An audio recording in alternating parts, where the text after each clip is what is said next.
நீங்க பிக் பாஸ்க்குள்ள வந்து நீங்கலாம் என்ன சாதிக்க போறீங்கன்னு எனக்கு தெரியல. ஆனா இந்த பையன் விஷயம் என்னால ஏத்துக்கவே முடியல.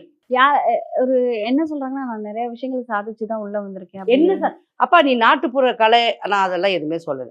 நீ கண்ல பிளேட் எடுத்திருக்க, ஊசி எடுத்திருக்க அது. அதுக்கப்புறமா நீ பண்ண வேலை என்ன? நான் பிரிஞ்சு தான் இருக்கேன் அப்படின்னு சொல்லிட்டு வர்றது எப்படி?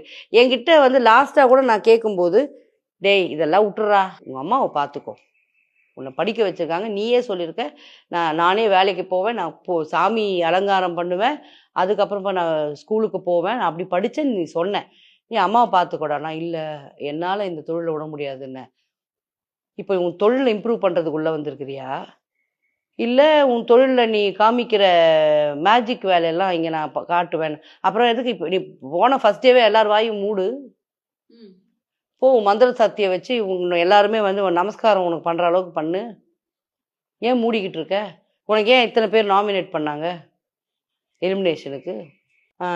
அதுக்கப்புறம் ஒரு வீடியோல வந்து இனிமே தான் என்னோட மந்திர வேலைய காட்டப் போறேன். என்ன விஜய் டிவி வந்து அவன வச்சு இவரு வந்து மந்திர வேலைலாம் பண்ணி பிரிஞ்ச குடும்பத்த ஒண்ணாக்குவாரு. ஒண்ணாக்குற குடும்பத்த பிரிஞ்சுடுவாரு.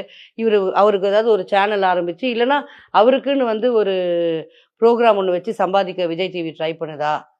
அப்படின்னு கூட எனக்கு கண்டிப்பா தோணுது.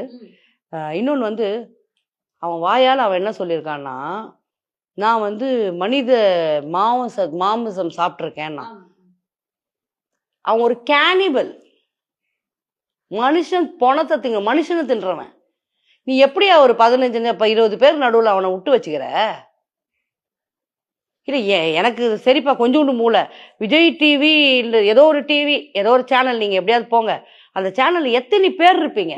நீங்கலாம் பெரிய கார்ப்பரேட்ல உட்கார்ந்து நீங்க டிஸ்கஷன்லாம் நான் பார்த்துருக்கேன் உங்க டிஸ்கஷன்லாம். அதுல உங்க ஒருத்தனுக்கு அறிவு இருக்காது. He is a cannibal. அப்புறம் வந்து நான் அதெல்லாம் சாப்பிடலன்னு அந்த டிராமாவோ அது உண்மையா சாப்பிட்ட நான் பார்த்தோமா? ஆனா அன்னைக்கு அவன் சத்தியம் பண்ணானே. இது வந்து அகோரி ஆகும்னா இது சாப்பிட்டே ஆகணும்னு. அப்ப அத அவன் சாப்பிட்டான் இல்லன்னு தெரியல. ஆனா சாப்பிட்டாவும் அவன் சாப்பிட்டுருக்கேன்னு அவன் வாயால ஒத்துக்கிட்டான்ல. இப்ப அங்க எங்கேயாவது அவன் சுட்டுக்கிட்டா அப்படின்னு பிச்சு அவன் வாயில போட்டுப்பானா? ஒரு கேனிபலை நான் முதல்ல இங்க சுத்த விடலாமா?